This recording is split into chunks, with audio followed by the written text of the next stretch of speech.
Hello students, ഞാൻ ബബീഷ്. എൻ്റെ പേര് ബഹാവുദ്ദീൻ. ഞങ്ങൾ നിങ്ങളുടെ അക്കൗണ്ടൻസി ഫാക്കൽറ്റിയാണ്. തീർച്ചയായും നമുക്കറിയാം, നിങ്ങൾ +1 ജോയിൻ ചെയ്ത സമയത്ത്, +1 കൊമേഴ്സിലേക്ക് ജോയിൻ ചെയ്ത സമയത്ത് ഒരുപാട് പുതിയ സബ്ജക്റ്റുകൾ പഠിച്ചു തുടങ്ങാൻ പോകുന്നു. അതിൽ നിങ്ങൾ വളരെ കോൺസെൻട്രേഷനോട് കൂടി നല്ലപോലെ ശ്രദ്ധിച്ച ഒരു സബ്ജക്റ്റ് ആയിരിക്കും അക്കൗണ്ടൻസി. കാരണം കാൽക്കുലേഷൻ വരുന്ന, മാത്സ് വരുന്ന, അല്ലെങ്കിൽ നമുക്ക് കുറച്ചുകൂടി അമൗണ്ടുകളൊക്കെ വരുന്ന, പ്രാക്ടിക്കലി വരുന്ന ഒരു സബ്ജക്റ്റാണ് അക്കൗണ്ടൻസി. വളരെ ശ്രദ്ധയോടുകൂടി, വളരെ സിസ്റ്റമാറ്റിക്കോടെ ഒരു സ്ട്രാറ്റജി ഫോളോ ചെയ്ത് വേണം അക്കൗണ്ടൻസി നമ്മൾ അപ്രോച്ച് ചെയ്യാൻ. അതെ, തീർച്ചയായിട്ടും. കാരണം അക്കൗണ്ടൻസിയുടെ കേസിലേക്ക് നോക്കുകയാണെങ്കിൽ ഒരുപാട് പിള്ളേർ ഇപ്പോഴും സംശയം ഉണ്ടാവും, ഇത് പ്രോബ്ലം പേപ്പർ ആണോ, പ്രാക്ടിക്കൽ ആണോ, തിയറി ആണോ, എന്താണ് പഠിക്കാനുള്ളത്, കാൽക്കുലേറ്റർ യൂസ് ചെയ്യാൻ പറ്റുമോ, ഇങ്ങനെ ഒരുപാട് സംശയങ്ങളുള്ള ഒരു സബ്ജക്റ്റും കൂടിയാണ് അക്കൗണ്ടൻസി അല്ലേ മാഷേ? തീർച്ചയായും. അപ്പൊ സാറ് ഞാൻ ചോദിക്കട്ടെ, അപ്പൊ നമ്മൾ അക്കൗണ്ടൻസിയിൽ ശരിക്കും കാൽക്കുലേറ്റർ ഉപയോഗിക്കാൻ പറ്റുമോ? കാൽക്കുലേറ്റർ തീർച്ചയായും നമുക്ക് ക്ലാസ് റൂമിൽ ഉപയോഗിക്കാം. കാരണം ആദ്യമായിട്ട് എനിക്ക് തോന്നുന്നു കുട്ടികൾ +1 കൊമേഴ്സിലേക്ക് വരുമ്പോഴാണ് കാൽക്കുലേറ്റർ ഷോപ്പിൽ പോയിട്ട് പർച്ചേസ് ചെയ്യുന്ന ഒരു സമയം. അപ്പോൾ +1 കൊമേഴ്സിൽ വരുമ്പോൾ ടീച്ചേഴ്സ് ഒരു 3rd ചാപ്റ്റർ എത്തുമ്പോൾ, തുടക്കത്തിലേ പറയും, ഒരു 3rd ചാപ്റ്റർ എത്തുമ്പോഴേക്കും കുട്ടികളോട് പറയും, നിങ്ങൾ സ്കെയിൽ കൊണ്ടുവരണം, നമ്മൾ വരയ്ക്കാൻ വേണ്ടി പെൻസിൽ കൊണ്ടുവരണം, കൂടെ നിങ്ങൾ നോട്ട്ബുക്കിന്റെ കൂടെ ഒരു കാൽക്കുലേറ്റർ വേണം. ഒരു നോർമൽ കാൽക്കുലേറ്റർ, നമുക്ക് അരിത്തമെറ്റിക്, അതായത് നമുക്ക് ആഡ്, ലെസ്, സബ്സ്ട്രാക്ട് ഇത് മാത്രമേ വരുന്നുള്ളൂ. നോർമൽ അരിത്തമെറ്റിക്കൽ തിങ്സ് മാത്രമേ വരുന്നുള്ളൂ. അത്തരത്തിൽ കാൽക്കുലേറ്റർ ഉപയോഗിച്ചുകൊണ്ട് നമുക്ക് അക്കൗണ്ടൻസി സുന്ദരമായിട്ട് ക്ലാസ് റൂമിന്റെ അകത്തും എക്സാം ഹാളിന്റെ അകത്തും നമുക്ക് കൊണ്ടുപോകാം. തീർച്ചയായിട്ടും. 10ാം ക്ലാസ് വരെ കാൽക്കുലേറ്റർ ഉപയോഗിക്കാത്ത ആളുകൾ ഇനി മുതൽ കാൽക്കുലേറ്റർ ഉപയോഗിക്കാൻ പോവാണ് അല്ലേ മാഷേ? ഇനിയിപ്പോൾ +1 അക്കൗണ്ടൻസി നമുക്ക് വരുന്ന സമയത്ത് മക്കൾ ശ്രദ്ധിക്കേണ്ട വളരെ പ്രധാനപ്പെട്ട കാര്യം, പുതിയൊരു സബ്ജക്ട് പഠിച്ചു തുടങ്ങാം. ബേസ് ആണ് നമ്മൾ പഠിക്കുന്നത്. അപ്പം കൊമേഴ്സ് എന്ന് പറയുന്നത് വലിയ സബ്ജക്റ്റ് ആണ്. അതിന് കൂടെ അക്കൗണ്ടൻസി എന്ന് പറയുമ്പോൾ കുറേ നമുക്ക് പഠിക്കും, കുറേ ബ്രാഞ്ചുകളായിട്ട് നമുക്ക് പഠിക്കാനുള്ളതാണ്. അതിന്റെ എല്ലാം ബേസ് എന്ന് പറയുന്നത് +1 ക്ലാസ് ആണ്. അതിൽ ഏറ്റവും പ്രധാനപ്പെട്ടത് +1 ആദ്യത്തെ 1, 2, 3 അല്ലെ, ഫസ്റ്റ് 3 ചാപ്റ്റേഴ്സ്. ആ ചാപ്റ്റേഴ്സിന്റെ തിയറി എന്ന് പറയുമ്പോൾ തന്നെ നമ്മളൊരു നോർമൽ തിയറി പേപ്പർ പഠിക്കുന്ന പോലെ അല്ല പഠിക്കേണ്ടത്. ഫോർ എക്സാമ്പിൾ, മക്കളിപ്പം പഠിച്ചിട്ടുണ്ട്, അപ്പൊ ഡെപ്റ്റേഴ്സ് എന്ന് പറയുന്ന ഒരു വാക്ക് ഇപ്പം പഠിച്ചിട്ടുണ്ടാവും ഒരു പക്ഷേ ടേംസിന്റെ അകത്ത്. ആ ഡെപ്റ്റർ നമ്മൾ ഒരു 3rd ചാപ്റ്ററിന്റെ അപ്പുറത്തേക്ക് പോകുമ്പോൾ ഡെപ്റ്ററിന് നമ്മളെ എമൗണ്ടിലേക്ക് കൺവേർട്ട് ആവും. ഡെപ്റ്റേഴ്സ് 1 lakh rupees അല്ലെ, ഡെപ്റ്റേഴ്സ് 20,000 rupees, എല്ലാത്തിലെയും ഒരു എമൗണ്ട് ടച്ച് വരും. അതുകൊണ്ട് നോർമൽ ഒരു സബ്ജക്ട് തിയറി പഠിക്കുന്ന പോലെയല്ല, ഇറ്റ്സ് ഒരു അക്കൗണ്ടൻസി പഠിക്കുന്ന സമയത്ത് അതിനെ ഒരു പ്രാക്ടിക്കൽ സൈഡ് കൂടി അപ്പുറം വരുന്നുണ്ട്, കുട്ടികൾ നല്ലപോലെ മനസ്സിലാക്കണം. തീർച്ചയായിട്ടും. കാരണം നമുക്ക് +1 +2 അക്കൗണ്ടൻസിന്റെ കേസിലേക്ക് നോക്കുമ്പോൾ +2 നമുക്ക് അഡ്വാൻസ്ഡ് ആയിട്ടുള്ള കാര്യങ്ങളാണ് പഠിക്കാനുള്ളത്.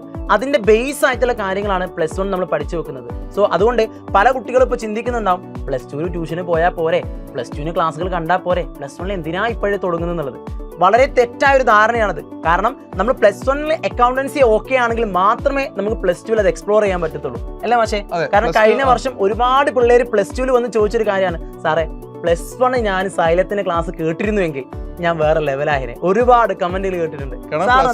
തീർച്ചയായും +2 എത്തുന്ന സമയത്ത് നമുക്കറിയാം, നിങ്ങൾ പെട്ടെന്ന് തന്നെ +2 എത്തും. അവിടെ ശ്രദ്ധിക്കുന്ന വളരെ പ്രധാനപ്പെട്ട കാര്യം, അഡ്വാൻസ് ആണ് പഠിക്കാനുള്ളത്. ബേസിന്റെ അപ്പുറത്തേക്ക് അഡ്വാൻസ് പഠിക്കാനുണ്ട്. കൂടാതെ നിങ്ങളെക്കാത്തൊരു പ്രാക്ടിക്കൽ സൈഡ് എടുക്കുന്നുണ്ട്. കാരണം അക്കൗണ്ടൻസി 2 പ്ലാറ്റ്ഫോം, 2 രീതിയിൽ പഠിക്കുന്നുണ്ട്. അക്കൗണ്ടൻസി വിത്ത് കമ്പ്യൂട്ടറൈസ്ഡ് അക്കൗണ്ടിങ്ങും അക്കൗണ്ടൻസി വിത്ത് ആപ്പസും. 99% അക്കൗണ്ടൻസി വിത്ത് കമ്പ്യൂട്ടറൈസ്ഡ് അക്കൗണ്ടിങ് ആണ്. അപ്പം 40 മാർക്സ്, 40 മാർക്ക്, ഒരുപക്ഷെ നിങ്ങൾക്ക് അറിയാണ്ടാവും, 40 മാർക്ക് +2 നമുക്ക് എന്ത് കിടക്കുന്നുണ്ട്, പ്രാക്ടിക്കൽ കൂടി കിടക്കുന്നുണ്ട്. നല്ല ഒരു സപ്പോർട്ട് നമുക്ക് അക്കൗണ്ടൻസിക്ക് ആവശ്യമാണ്. അതിന് ഏറ്റവും കൂടുതൽ ശ്രദ്ധിക്കേണ്ടത് +1 ക്ലാസ് തന്നെയാണ്. തീർച്ചയായും. അപ്പം ഇങ്ങനെ +1 ക്ലാസ്സിലേക്കൊക്കെ അഡ്വാൻസ്ഡ് ആയിട്ടുള്ള കാര്യങ്ങളൊക്കെ ഉണ്ടെങ്കിൽ നമ്മൾ കുട്ടികൾ ബുദ്ധിമുട്ടോ? ഇല്ല, ഒരു കുഴപ്പമില്ല. കാരണം മിക്കവാറും നമ്മൾ നല്ലപോലെ ഹാർഡ് വർക്ക് ചെയ്ത് കഴിഞ്ഞാൽ ഒരിക്കലും നമുക്ക് മാർക്ക് കിട്ടില്ല, അല്ലെങ്കിൽ ഫുൾ മാർക്ക് കിട്ടില്ല എന്ന് വിചാരിക്കാൻ പറ്റാത്തൊരു സബ്ജക്റ്റ് അക്കൗണ്ട്. കാരണം ഫുൾ മാർക്ക് കിട്ടും. 200-ൽ 200 മാർക്ക് നിങ്ങൾക്ക് സ്കോർ ചെയ്യാൻ പറ്റിയ ഒരേ ഒരു പേപ്പർ, ഏറ്റവും വേഗം സ്കോർ ചെയ്യാൻ പറ്റിയ ഒരേ ഒരു പേപ്പർ അക്കൗണ്ടൻസിയിൽ. കാരണം ഇതിന്റെ ആൻസർ കറക്റ്റ് ആണെങ്കിൽ ആർക്കും അതിന് മാർക്ക് കുറയ്ക്കാൻ പറ്റില്ല. നമുക്ക് കിട്ടുന്ന ആൻസർ ഇപ്പം 1 lakh ആണെങ്കിൽ ആ 1 lakh കിട്ടിയിട്ടെങ്കിൽ ഫുൾ മാർക്ക് അതിന് തരണം. അതുകൊണ്ട് അക്കൗണ്ടൻസിക്ക് ഫുൾ മാർക്ക് വാങ്ങാൻ പറ്റുന്ന നമുക്ക് സാധിക്കുന്ന ഒരു പേപ്പർ കൂടിയാണ്. അതിന് വേണ്ടത് നമുക്കൊരു സിസ്റ്റമാറ്റിക് സ്റ്റഡിയാണ്.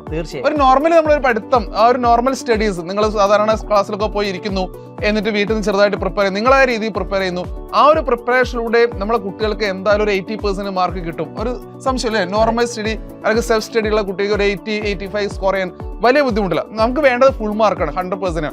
അതിന് വേണ്ട ഒരു സിസ്റ്റമാറ്റിക് സപ്പോർട്ടാണ്. സ്ട്രാറ്റജി വേണം, ഏത് രീതിയിൽ പഠിക്കണം, പരീക്ഷ ഇങ്ങനെ അപ്രോച്ച് ചെയ്യണം, ടൈം മാനേജ്മെന്റ്, പ്രോബ്ലം ചെയ്യുന്ന ടൈമിങ്, ഇതെല്ലാം നമ്മൾ വളരെ ഒരു എമൗണ്ട് എഴുതുമ്പോൾ പോലും ഒരു പ്രൊഫഷണൽ ടച്ച് വേണം. നിങ്ങൾ വേണമെങ്കിൽ ഒരു പേപ്പർ എടുത്തോ, ഒരു 1 lakh rupees നിങ്ങൾ എഴുതുന്നതും ഒരു അക്കൗണ്ടൻസി പഠിച്ച ഒരു കുട്ടി 1 lakh rupees എഴുതുന്ന തമ്മിൽ വ്യത്യാസം ഉണ്ടാവും ഒരുപാട്. അപ്പൊ അതുകൊണ്ട് ആ ഒരു സിസ്റ്റമാറ്റിക് സ്റ്റഡി വേണം. അത് പ്രൊവൈഡ് ചെയ്യുന്നത് സൈലമാണ്. ധൈര്യമായിട്ട് നമുക്ക് വെൽക്കം ചെയ്യാം. ഈ യൂട്യൂബ് ക്ലാസ്സിന് അപ്പുറത്തേക്ക് നിങ്ങൾ യൂട്യൂബ് ക്ലാസ്സുകൾ കാണുന്നവരാണ്, ഫ്രീ ആയിട്ട് കാണുന്നവരാണ്, നല്ലപോലെ കണ്ടന്റ് ഞങ്ങൾ തരുന്നുണ്ട്. പക്ഷേ നമുക്കൊരു ഗ്യാപ്പ് ഉണ്ട്. നമ്മൾ നേരിട്ട് കാണുന്നില്ല, അല്ലെങ്കിൽ നേരിട്ട് നമുക്ക് കമ്മ്യൂണിക്കേറ്റ് ചെയ്യാൻ പറ്റുന്നില്ല, നമ്മളെ സിസ്റ്റം എന്താണെന്ന് ക്ലിയർ ആയിട്ട് നമുക്ക് പ്രൊവൈഡ് ചെയ്യാൻ പറ്റുന്നില്ല. അത് സാധിക്കുന്ന ഒരേ ഒരു സ്ഥലം മാത്രമേ ഉള്ളൂ, അത് സൈലത്തിന്റെ ലേണിംഗ് ആപ്പാണ്, അതായത് യുവ ആപ്പാണ്. അപ്പൊ യുവ ബാച്ചിന്റെ ഏറ്റവും പ്രധാനപ്പെട്ട പ്രത്യേകത എന്തെന്ന് വെച്ചിട്ടാണെങ്കിൽ നമ്മൾ അക്കൗണ്ടൻസി ആണെങ്കിലും ബിസിനസ് സ്റ്റഡീസ് ആണെങ്കിലും എക്കണോമിക്സ് ആണെങ്കിലും നിങ്ങൾക്ക് 100 ഔട്ട് ഓഫ് 100 സ്കോർ ചെയ്യണമെങ്കിൽ നമ്മൾ BB ഇപ്പൊ പറഞ്ഞ പോലെ തന്നെ നമുക്ക് എന്ത് വേണം? സിസ്റ്റമാറ്റിക് ആയ ഒരു ലേണിംഗ് മെത്തേഡാണ് വേണ്ടത്. ഈ മെത്തേഡോട് കൂടി ഷോർട്ട് നോട്ട് ഉണ്ട്, എല്ലാ വർഷത്തെ പ്രീവിയസ് ഇയർ ക്വസ്റ്റ്യൻസ്, ഒരു 10 വർഷത്തെ പ്രീവിയസ് ഇയർ ക്വസ്റ്റ്യൻസ് ചെയ്ത് നിങ്ങളെ തറവാക്കിയിരിക്കും. റെഗുലറായി എക്സാംസ് കണ്ടക്ട് ചെയ്തിട്ട് നിങ്ങളെ സെറ്റ് ആക്കും. സോ എക്സാം ഹാളിലേക്ക് പോയി കഴിഞ്ഞാൽ ക്വസ്റ്റ്യൻ ഏത് പാറ്റേണിൽ ചോദിച്ചാലും നമ്മുടെ സൈലത്തിന്റെ പിള്ളേർ ഒരിക്കലും തളരാറില്ല. കാരണം യുവയിലെ ക്ലാസ്സുകൾ കേട്ട് വരുന്ന പിള്ളേർക്ക് എപ്പോഴും ക്വസ്റ്റ്യൻ പേപ്പർ കാണുമ്പോൾ ഒരു ബൂസ്റ്റ് ആണ്, ഒരു എനർജിയാണ്. കാരണം നമ്മൾ പഠിപ്പിച്ചതേ വരാറുള്ളൂ. ഇല്ല മാഷേ? തീർച്ചയായും. അപ്പൊ ഇനിയും വൈകിട്ടില്ല. നമുക്ക് നിങ്ങളുടെ ഫുൾ മാർക്കാണ് നിങ്ങൾ ലക്ഷ്യം. കാരണം നമ്മൾ A+കളെ മറന്നേക്കുക. 10ാം ക്ലാസ്സിൽ മാത്രമേ A+ ഉള്ളൂ. +2 എത്തിക്കഴിഞ്ഞാൽ ഫുൾ മാർക്കാണ്. മാർക്കിലേക്ക് വരാൻ പോകുന്ന നിങ്ങൾ സർട്ടിഫിക്കറ്റ്, ഫുൾ മാർക്കുള്ള സർട്ടിഫിക്കറ്റ് ആണ് നിങ്ങളെ ലക്ഷ്യമെങ്കിൽ എല്ലാ സബ്ജക്റ്റും, അക്കൗണ്ടൻസി മാത്രമല്ല എല്ലാ സബ്ജക്റ്റും വി ആർ വെൽക്കം. നമ്മുടെ യുവ ബാച്ചിലേക്ക് നിങ്ങളെ വെൽക്കം ചെയ്യാണ്. അടിപൊളിയായിട്ട് പഠിക്കുക, നേരത്തെ പഠിച്ചു കൊടുക്കണം. സോ നേരത്തെ പഠിച്ചാൽ നമുക്ക് കൃത്യമായ ടൈം പീരീഡിൽ പഠിച്ചു തീർക്കാൻ സാധിക്കൂ. സോ നേരത്തെ പഠിച്ചു തീർക്കുക, ഫുൾ മാർക്ക് വാങ്ങാം, തകർക്കാം. All the best.